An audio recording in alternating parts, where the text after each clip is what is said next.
It just seems like there's a lot of history that's being uncovered that's new, that we're finding out new stuff, and people, the mainstream archaeologists aren't really setting that into place the way that they should be.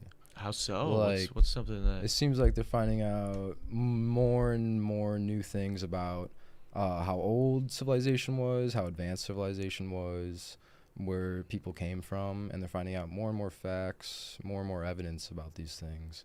And it doesn't seem like the people who are in charge of this information now are taking it into account. You think that maybe like they're obviously I don't know the specific examples you're talking about. From what it sounds like you're saying, it sounds like maybe they're finding new information, and some of these people, because maybe that new information is conflicting with prior ideas, they're like, we don't really know what to do with this right now, so we're just gonna kind of put it over here. There's definitely an aspect of not wanting to step on the toes of like people that came before you, and like archaeologists that like found out big things like long ago. People kind of feel weird about taking down like their ideas and proving them wrong sometimes. So sometimes they will kind of conform to their idea more, even though their evidence. Even though they found new evidence. What's something that you've found recently that's interested you? The Sphinx is really interesting. The people have been talking about the Sphinx a lot. Really? About it's much older, people think, than what the archaeologists say it is. How old? Do you know how old they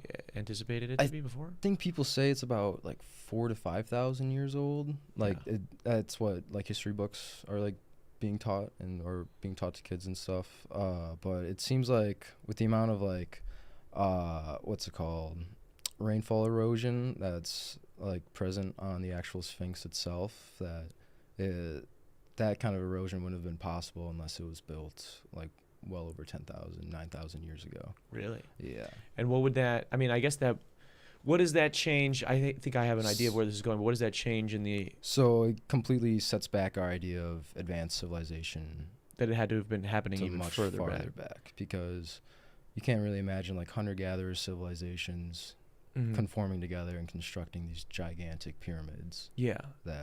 And the Sphinx temple and the Sphinx and then kind of just go on living hunter-gatherer lives and don't have anything else. Yeah, they just have this giant Sphinx and nothing else. So that doesn't make sense. So there has to have been some type of civilization, some type of law, like some type of system in place so that these. What do you think? 'Cause that's the big thing with like history, right? Where it's like we look at the past to try to hopefully like learn about.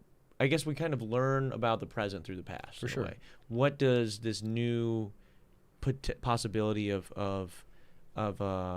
civilization taking place even further back change about the way we perceive the world now, you think? Like, what's the big takeaway? The big takeaway. Because it seems like maybe because they got their shit wiped out at some point. Like, so what happened? Is that what we're kind of like? So, are we thinking that then maybe that would have had to happen sooner also? So they're thinking some of the theories about how this is possible, like how it is so much older than archaeologists are saying that it is that there was like a massive kind of cataclysm, like around 9,000-ish to 11,000 years ago, I think. Yeah. And I think it sent the world into an ice age, completely messed up the poles. And what happened? Like, we got hit by a fucking meteor and it just shook the Earth's axis? I think so. I think I'm thinking of the Younger Dryas theory, if I'm not mistaken. I don't know what that means, but I think it's either the ice, or it's either like a warming theory where the world went through an extreme warming, or a comet theory where the asteroid hit basically fucked everybody up. Yeah, I think it might have been the comet, because that ties into why all these other like ancient like monolithic structures were created for other reasons. So you think maybe they're like maybe the takeaway would be potentially that like we might think these people are a lot dumber than they actually were, and really they had shit popping, but they just got fucked up by some natural disasters, which could happen to us too. Yeah, we definitely think like ancient people are not as bright as we thought they were. Yeah. They show signs of like technology that's even like more advanced than stuff that we can do today. Like there's some things in construction and like little meticulous works even that we probably wouldn't even be able to Dude, do. there's stuff that, like, even as someone who's not really delved deep into, like, history stuff, and, like, I don't consume a lot of, like, history content or readings like that, there's just some stuff that it's like, how the fuck? Mm-hmm.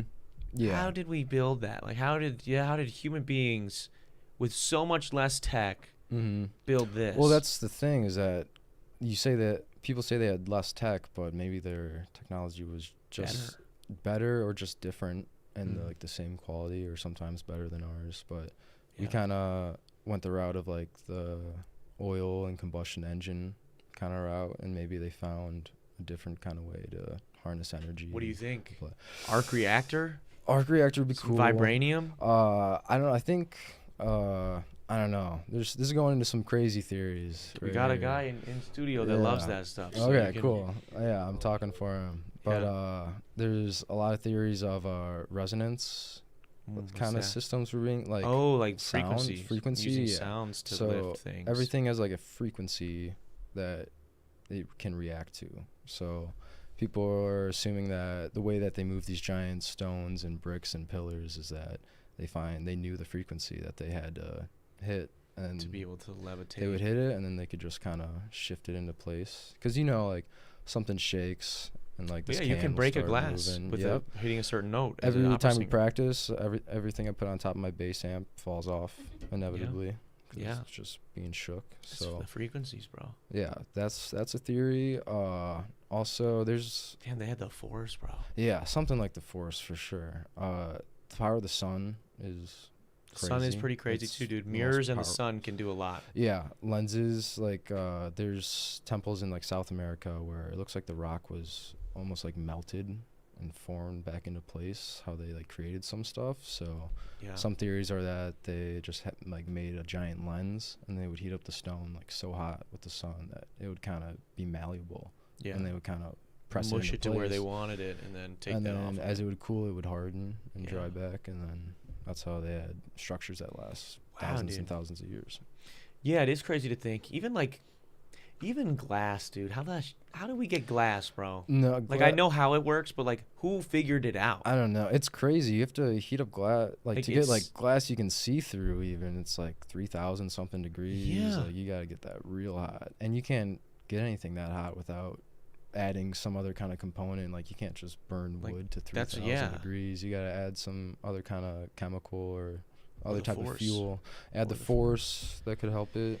Thanks for watching that last video, guys. Click right over here to see the episode in its entirety, or click over here to subscribe and check out all the other cool shit we have on the channel. What are you gonna do? What are you gonna do? Do it.